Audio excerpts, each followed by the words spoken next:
улс төрчд өөрсдөө байгаа. Тийм учраас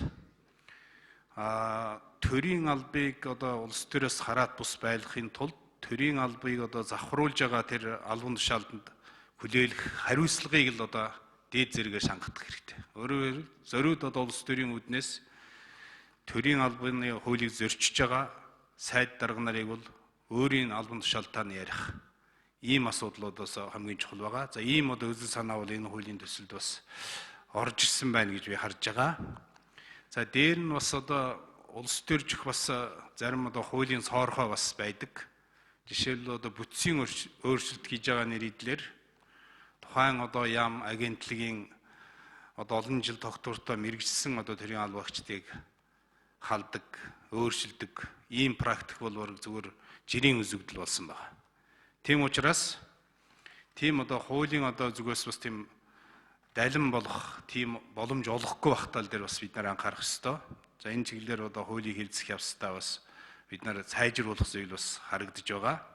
За тийм учраас би бол одоо улсын хурлд бүх одоо нам эвслийн бүлгүүд улсын хурлын эрхэм гишүүдэд бол бас яг энэ хуулийг хэлцэх явцдаа бид улс төржихгүйгээр жинхэнэ одоо тунгалаг иргэний төлөө үйлчлдэг ухаалаг одоо төрийн албыг бүрдүүлэхийн төлөө бид нар бол бас нэг бодиттой хандцгаая.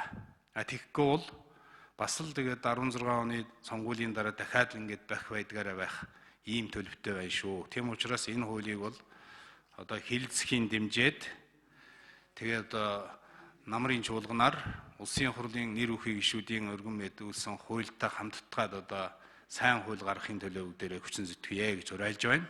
За тэгэхдээ төрийн албыг бол улс төрөөс хараад бус болох асуудал зөвхөн энэ хуулиар бас бүрэн зохицуулагдахгүй. Сонгуулийн тухай хууль, улс төрийн намын тухай хууль, бас бусад холбогдох хуулиуд дээр бас одоо шинжил хийх асуудлыг бол намрын чуулган дээр бүгдээрээ нэг улс төрийн зориг гаргаж байж нэлээд сайн хэлэлцээ дэмжиж явцгаая гэсэн ийм саналтай байна.